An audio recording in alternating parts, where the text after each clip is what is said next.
The garden's my happy place. I spend hours down here and it just fills me with so much joy. And look at this spinach. It's really bolting, but I don't mind when that happens because you get all these lovely tender little leaves. I'll cook with those, that doesn't bother me. But when I'm looking at this, I'm thinking, I think I feel a Spanakopita coming on.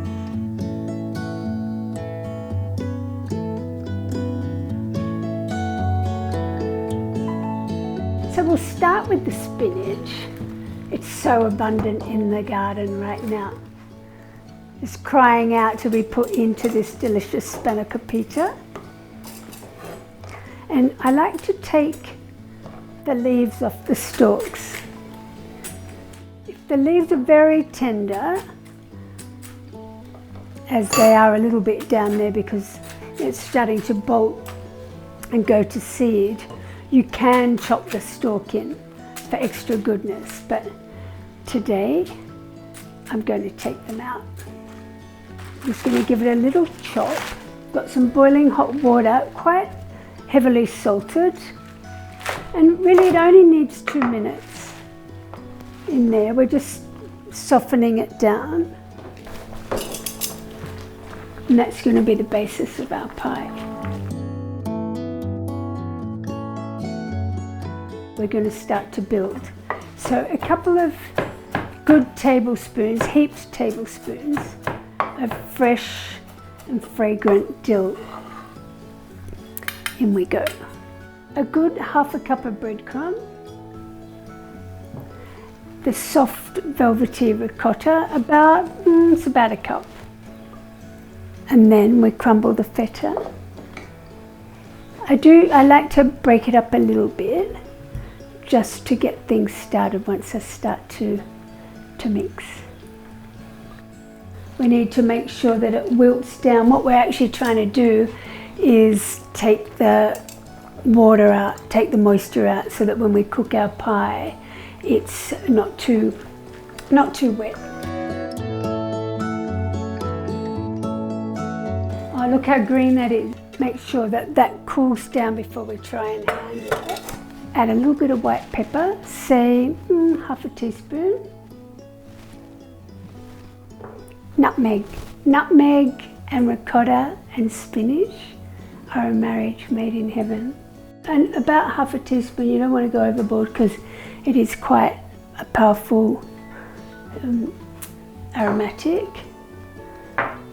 And we're going to now add our shallots. I think I'll put about 2 in.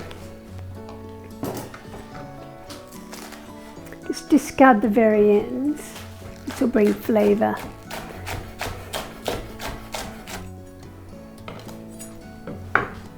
And 1 beautiful Essington Park egg.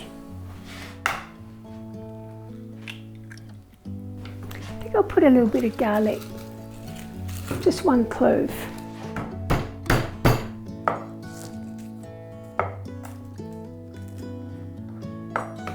I'll just chop that quite finely. I think just that 1 little clove will inform the pie a lot. Even though it's just a tiny little bit, it will help with the flavour.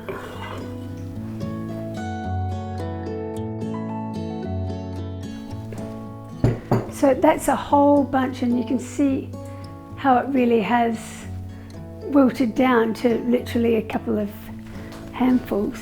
Chop that in. I've been cooking this dish for about 25-30 years. And it is an absolute favourite of my customers and market goers in particular. There every Saturday, come and visit us at the Orange Grove Market. Okay, so we're going to do a little bit of black pepper, a couple of good grinds, and always a good pinch of salt. Even though the feta is quite salty, I think it just is important that the salt goes in as well. Okay, now a little mix.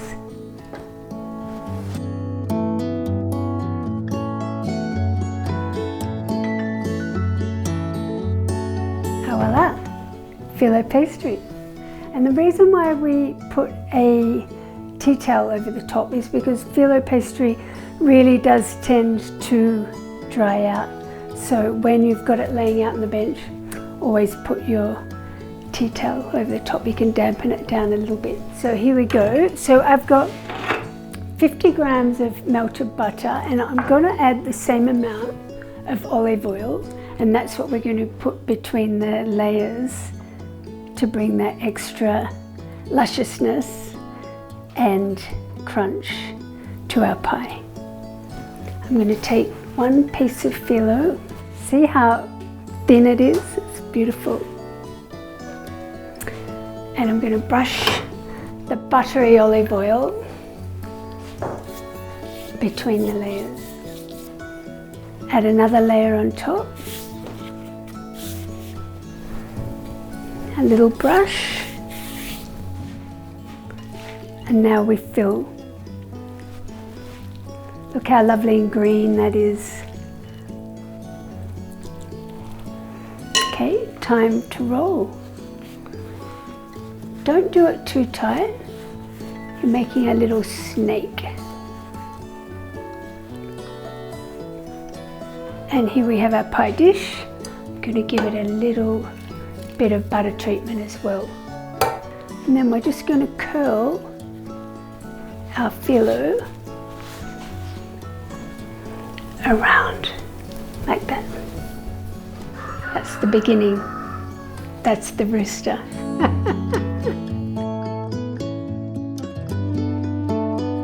Okay, last one.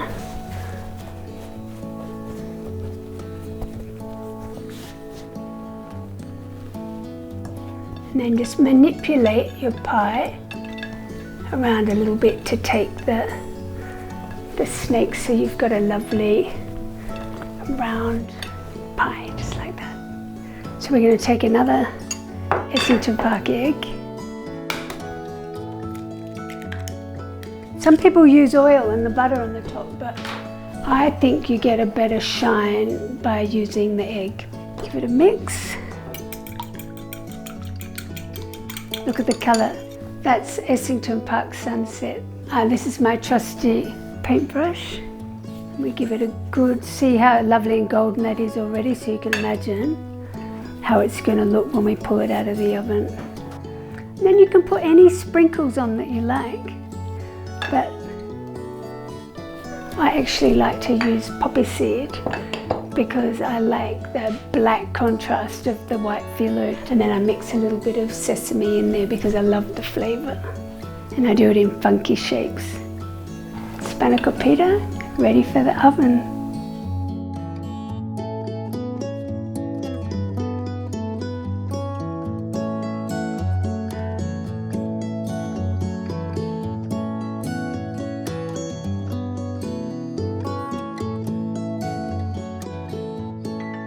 And here we have it, the Spanakopita